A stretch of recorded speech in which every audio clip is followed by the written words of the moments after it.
Buen día, estudiantes del sexto B de Administración de Empresas en la materia de auditoría financiera.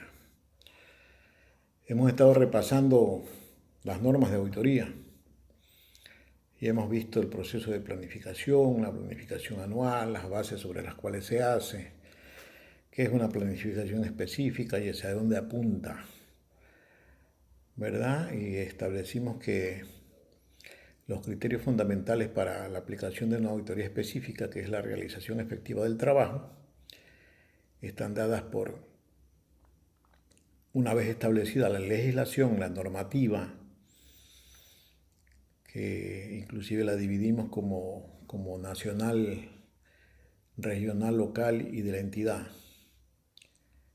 Pasábamos a evaluar el sistema de control interno.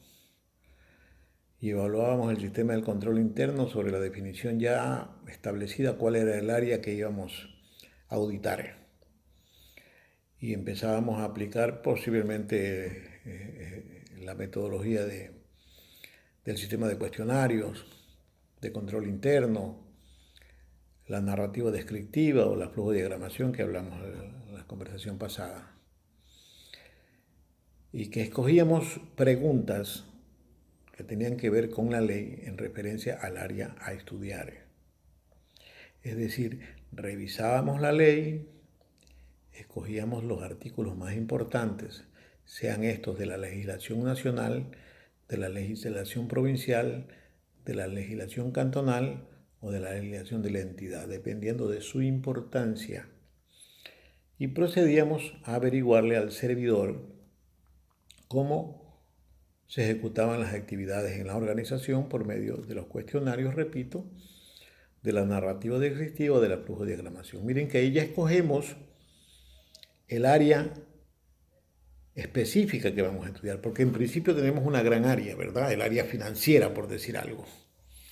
O el examen especial que tiene que ver con ingresos y egresos de caja. O el examen especial que tiene que ver con mercancías. Pero cada una de ellas es un grupo muy grande, muy grande. Entonces, cuando escogemos las preguntas, ya hablamos de preguntar específicamente cómo se realiza tal o cual actividad. Dijimos la clase pasada cómo se maneja el dinero, se depositan todas las recaudaciones, hablamos de ejemplos de las universidades sobre efectos de la gratitud de la enseñanza, ¿verdad? Que eran preguntas específicas, pero cuando escogemos las preguntas específicas estamos escogiendo también el área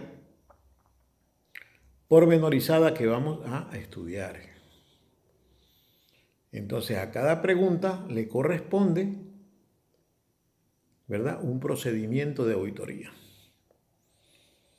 ¿Para qué hacemos un procedimiento de auditoría? Para poder investigar y cumplir con la tercera norma del trabajo en auditoría, que tiene que ver con evidencia suficiente y pertinente. Nosotros vamos a buscar evidencia en todas las cuentas o en todas las actividades de la organización.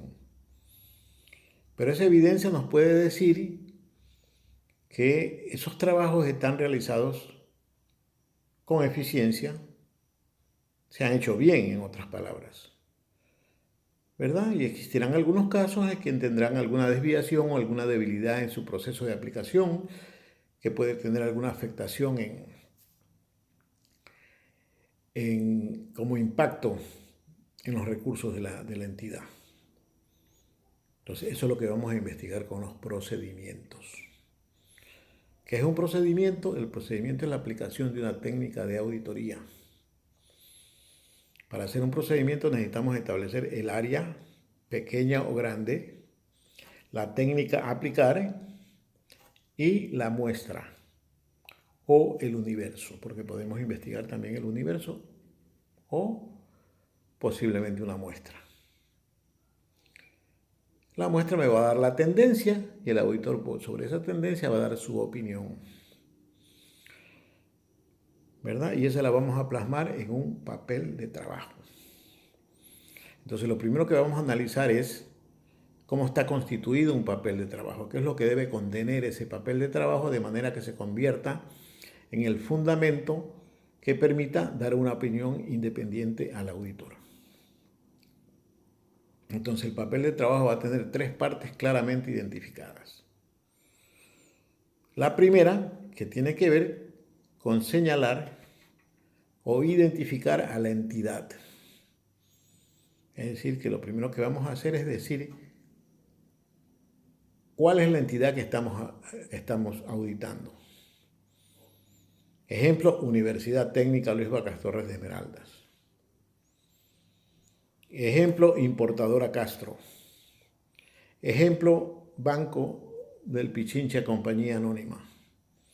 Es decir, el nombre de la organización. Para que todo mundo cuando lea el trabajo pueda saber de qué entidad se trata. Acto seguido, tenemos que determinar el área a estudiar en ese papel de trabajo. No el área definida para la auditoría, sino en ese papel de trabajo. Si nosotros tenemos una auditoría financiera y vamos a hacer un papel de trabajo sobre la cuenta caja, entonces dirá análisis de la cuenta caja. ¿Verdad? Si hablamos de créditos para definir los vencimientos, entonces análisis de vencimientos de las cuentas por cobrar. Estamos identificando ya el área pequeña o grande, que en auditoría se conoce como sumaria o analítica. Sumaria, el grupo; analítica, desmenuzado. Sumaria, cuentas por cobrar en términos generales. Analítica, cada uno de nuestros deudores. Juan Piguave, Pedro Pérez, Jorge Quiñones, etcétera, etcétera. Porque cada uno puede tener su característica específica con referencia a las responsabilidades de pago frente a los créditos que la compañía les ha concedido. Lo mismo puedo hacer con cuentas por pagar. A quién tengo que pagarle yo y cómo yo he actuado con esa organización que me dio un crédito. Cada cuenta puede tener un análisis indistintamente considerado, pero cuando lo hacemos pormenorizadamente estamos hablando de una analítica. Cuando hacemos la suma de las analíticas, entonces estamos hablando de una sumaria, se llama, porque estamos sumando todas las analíticas. Pero entonces, miren, ya identificamos el nombre de la empresa, identificamos el área que vamos a estudiar en ese papel de trabajo que va a ser el soporte. Tenemos que definir ahí el alcance de la auditoría. Hemos dicho que el alcance de la auditoría es el periodo a investigar, no en el periodo que realizo la actividad. Porque yo voy a hacer una auditoría ahora, por decir algo, y yo no voy a analizar este día, voy a analizar el pasado. Por eso se llama control posterior, lo que ya sucedió antes, y tengo que señalar las fechas, límite inferior y límite superior. Supongamos 1 de enero del 2019 hasta el 31 de agosto del 2020. Ya tenemos un alcance. Lo que está dentro de ese periodo es lo que nosotros vamos a analizar con referencia al área que hemos escogido para ese papel de trabajo. ¿Verdad? Luego tenemos que ponerle la fecha de ejecución. ¿Cuándo la estamos realizando? ¿O cuándo la vamos a ejecutar? Y así podemos anexar cualquier otra información general que me permita identificar a la entidad o de qué se trata. ¿Verdad? Eso se lo conoce con el nombre de encabezamiento. La segunda parte, que tiene que ver con el cuerpo del papel de trabajo. El cuerpo del papel de trabajo es la investigación propiamente dicha. ¿Verdad? Arqueo de caja, que es lo mismo que decir conciliación de la cuenta caja. Miren ustedes. Si yo digo inventario físico de mercancías, entonces va a estar el listado de todo el inventario físico de mercaderías.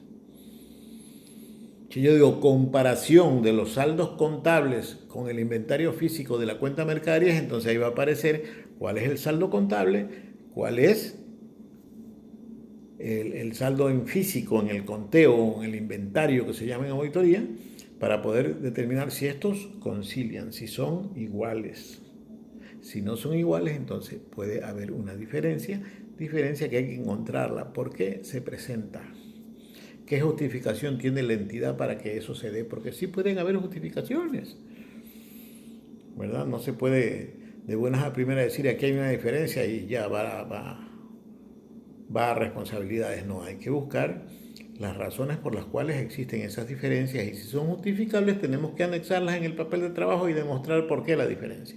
Y si no son justificables, entonces ahí sí aparece una desviación que probablemente traiga consigo responsabilidades. Eso es el cuerpo.